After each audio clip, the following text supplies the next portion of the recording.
Hello everyone, welcome back to the channel. तो friends, हमारी आज की वीडियो में एक शॉर्ट स्टोरी है और काफ़ी इंटरेस्टिंग स्टोरी है। इससे हमें मॉरल सीख भी, नैतिक शिक्षा भी मिलती है। और इस स्टोरी में हम एक एक वर्ड की मीनिंग को हिंदी में डिस्कस करते चलेंगे और सेंटेंसेस का कंस्ट्रक्शन किस तरह का हुआ है वो भी हम साथ साथ डिस्कस करते चलेंगे। तो चलिए आइए कहानी को शुरू करते हैं। तो स्टोरी का जो टाइटल है वो है रिजल्ट ऑफ अ स्टूपिडिटी, यानी कि रिजल्ट मतलब परिणाम या नतीजा, स्टूपिडिटी मतलब मूर्खता, फिर ऑफ का मतलब का, यानी कि एक मूर्खता का नतीजा। ठीक है, स्टूपिडिटी मतलब मूर्खता। Once few hunters went to a jungle to hunt. Once मतलब एक बार, फ्यू मतलब कुछ, हंटर्स मतलब शिकारी। वेंट मतलब गए, टू अ जंगल, जंगल में गए, क्या करने के लिए, टू हंट। टू हंट मतलब शिकार करने के लिए। ठीक है, यहाँ पर देखो वेंट लगा है तो गो वेंट गॉन। ठीक है, यहाँ पे गो वेंट गॉन है तो यहाँ पर वेंट जो है वो क्या है, वर्ब की सेकेंड फॉर्म है, पास्ट इंडेफिनिट टेंस का अफर्मेटिव सेंटेंस है। और वेंट जो यहाँ पर है वो क्या है, मेन वर्ब है। और टू हंट जो है वो क्या है, इन्फिनेटिव वर्ब है। ठीक है, they chased a deer, but none of the hunters could shoot the same. दे यहाँ पर किसके लिए आया है, हंटर्स के लिए आया है, यानी कि शिकारियों के लिए आया है। ठीक है, तो दे यहाँ पर शिकारियों के लिए आया है। तो वे, उन्होंने क्या किया, चेस्ड मतलब पीछा किया, किसका, अ डियर, डियर मतलब हिरन का। उन्होंने एक हिरन का पीछा किया, लेकिन, यहाँ बट मतलब लेकिन, नन ऑफ द हंटर्स, यानी कि उनमें से कोई भी शिकारी, could shoot the same. Same यहाँ पे किसके लिए आया है, इस जो है हिरन के लिए आया है। ठीक है, यहाँ पे हिरन को दो बार रिपीट ना करके क्या कर रहे हैं, सेम। तो उनमें से कोई भी हंटर जो था, कोई भी शिकारी जो था, वो हिरन को मार नहीं सका। ठीक है, हिरन को मार नहीं सका। ठीक, यहाँ पे कुड यूज़ हुआ है, कुड के बाद वर्ब की फर्स्ट फॉर्म यूज़ की गई है। कुड जो है वो क्या है, मॉडल वर्ब है। ठीक है, कुड जो है होता है वो कैन का पास्ट फॉर्म होता है। ठीक है, सका था, सकी थी, है ना, तो इसका ये मतलब निकलता है। When the deer was out of sight, when मतलब जब, हिरन क्या हो गया, साइट, ये वाला जो साइट है वो क्या है, उस जगह से, जगह के लिए है ना, किसी पर्टिकुलर प्लेस के लिए हो रहा है कि जब वह हिरन क्या हुआ, उस जगह से दूर चला गया या बाहर हो गया, बाहर चला गया। दे डिसाइडेड, उन्होंने, यहाँ पे दे किसके लिए आया है, शिकारियों के लिए आया है। उन्होंने निश्चय किया, क्या करने का निश्चय किया, to rest under a huge tree. उन्होंने निश्चय किया रेस्ट करने के लिए, विश्राम करने के लिए, अंडर मतलब नीचे, एक बड़े पेड़ के नीचे विश्राम करने का निश्चय किया। ठीक है, यहाँ पर डिसाइडेड क्या है, पास्ट टेंस का वर्ब है, वर्ब की सेकेंड फॉर्म है। और ये क्या है, पास्ट इंडेफिनिट टेंस का अफर्मेटिव सेंटेंस।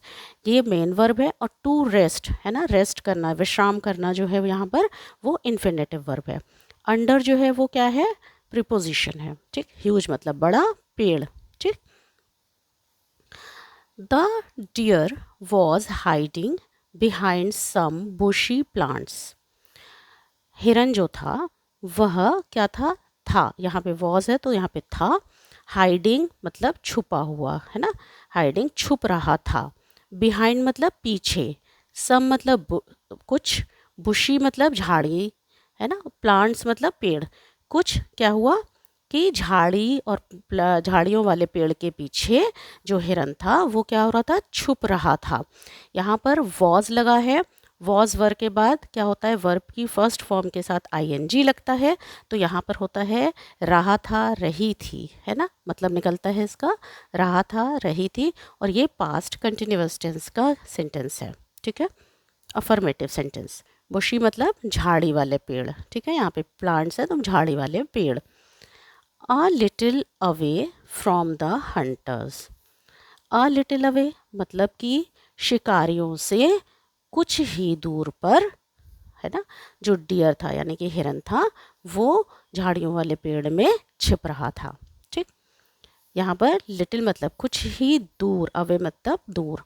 ठीक है, फ्रॉम द हंटर्स यानी कि शिकारियों से, फ्रॉम भी यहाँ पर क्या है, प्रीपोजिशन है। ठीक, feeling hungry he began to eat the leaves.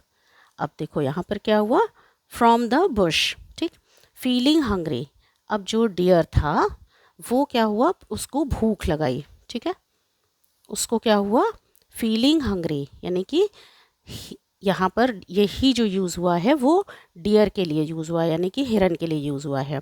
तो उसे, उस जो डियर था, जो हिरन था, उसने भूख लगने पर, है ना, हंग्री मतलब भूख और फीलिंग मतलब महसूस करने पे, तो उसने भूख महसूस करने पर क्या किया, खाना शुरू कर दिया। बेगन मतलब शुरू कर देना, टू ईट खाना शुरू कर दिया। क्या चीज़, पत्तियाँ, कहाँ से, जो झाड़ी थी उनमें से पत्तियों को खाना शुरू कर दिया। ठीक, यहाँ पे बीगन लगा है, बीगन से, बीगन जो है वो फर्स्ट फॉर्म होता है, बीगन जो होता है वो क्या होता है, सेकंड फॉर्म होता है वर्ब का। और टू ईट इन्फिनेटिव है ना, खाना पीना जाना।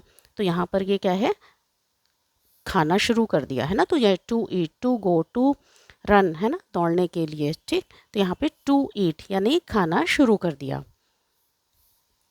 लीव्स मतलब पत्तियाँ, बुश मतलब झाड़ी। Due to the movement, it did not take long for the hunters to know that the deer was hiding behind the bush. Due to the movement मतलब, मूवमेंट मतलब गति, है ना, गति के कारण, या वहाँ पर क्या है, हलचल।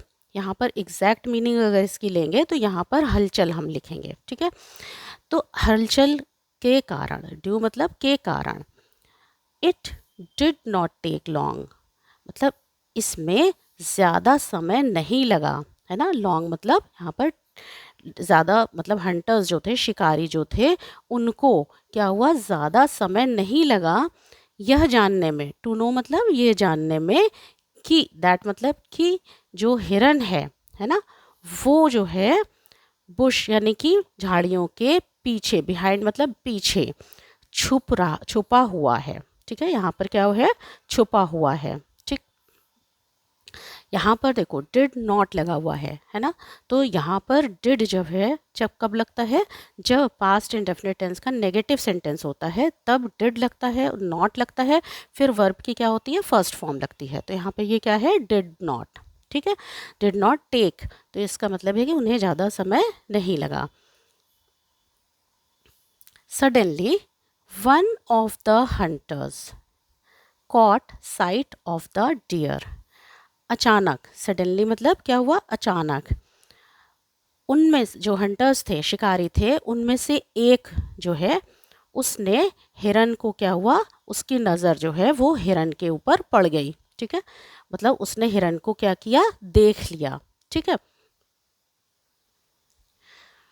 सडनली मतलब अचानक, हंटर्स मतलब शिकारी, शिकारियों में से एक की नज़र, कॉट मतलब पकड़ लेना। ठीक है, और साइट मतलब नज़र।